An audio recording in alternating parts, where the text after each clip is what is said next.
శ్రీనివాసుని పంచాయుధాలలో దుష్టశిక్షణలో ఉపయోగించే ప్రముఖాయుధంగా కీర్తింపబడేది సుదర్శనచక్రమొక్కటే. దేవశిల్పి విశ్వకర్మయైన బ్రహ్మదేవుడు తయారుచేసిన చక్రాయుధాన్ని మహాశివుడు మహావిష్ణువుకు బహుకరించాడు.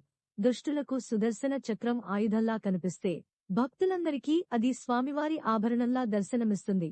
మంగళవాద్యాలు, నైవేద్య నీరాజనాద్యుపచారాలతో చక్రదేవతను ఆరాధిస్తారు. ఇదే పద్ధతిని అనుసరించి చక్రగద్యాదికం పఠించి పూజించి ధ్వజావరోహణనాడు చక్రదేవతకు వీడ్కోలు పలుకుతారు. బ్రహ్మోత్సవ సేవలలో చక్రస్నానం అత్యంత ముఖ్యమైన ఘట్టంగా అనాదిగా పాటించబడుతుంది. శ్రీమన్నారాయణాభేద శక్తిని తనలో ఇముడ్చుకున్న చక్రస్పర్శచే పవిత్రమైన పుణ్యజలంలో చక్రంతో పాటు స్నానం చేయడం బ్రహ్మోత్సవాలలో ఒక అద్భుత సన్నివేశం. చక్రస్నానం వల్ల సర్వపాప విముక్తులై విష్ణులోకాన్ని పొందుతారని ఆగమోక్తి. సృష్టిక్రమం దోషదూషితం కాకుండా ఈ చక్రం కాపాడుతుందనేది యోగుల